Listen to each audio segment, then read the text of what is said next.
The licence for the controversial Cambo oil and gas field in the UK's North Sea has been extended for a further 2 years.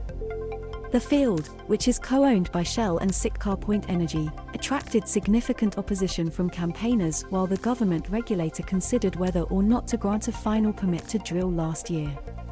In December 2021, Shell backed away from the project before any decision was made, citing the potential for delays and a weak economic case for investment. Since then, the scramble to get off Russian fossil fuels due to the Ukraine war has changed the landscape for the oil and gas industry, and the UK government has signalled that backing domestic extraction will be a part of a new energy security supply strategy. The contentious site has come to symbolise the debate about the future Britain's fossil fuel reserves as the climate crisis intensifies. Pic. Sevan SSP Sembcorp Marine. In a statement, a Shell spokesperson told Sky News, the North Sea Transition Authority has awarded Siccar Energy and Shell UK an extension to the underlying licenses containing the Cambo field, which were due to expire tomorrow. At this time there is no change to our position of December 2021, but the extension to the licenses will allow time to evaluate all potential future options for the project. Blindingly obvious.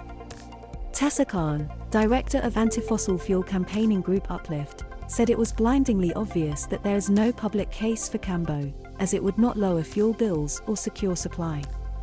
The UK gets just 5 to 6% of its gas imports from Russia, according to analysis of government data by think tank ECIU.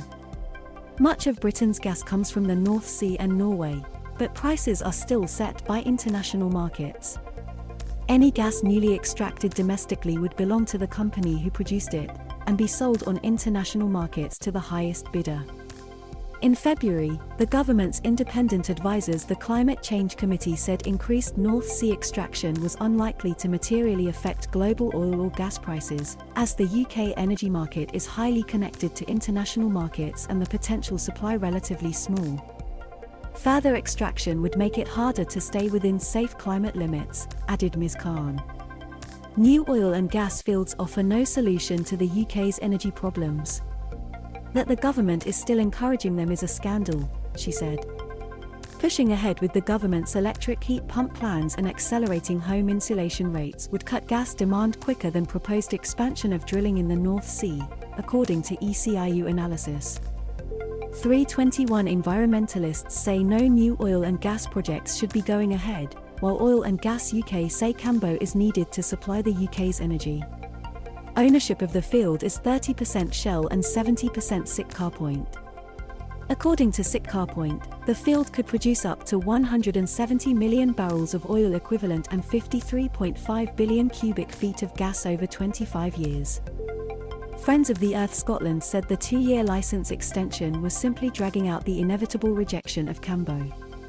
The group's Caroline Rance said, there is no safe future for new oil and gas production in the North Sea, Cambo, and all new field developments must be rejected.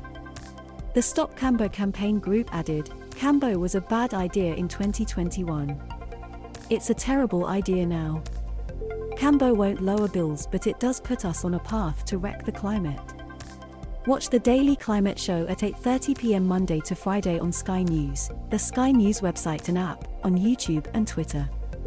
The show investigates how global warming is changing our landscape and highlights solutions to the crisis.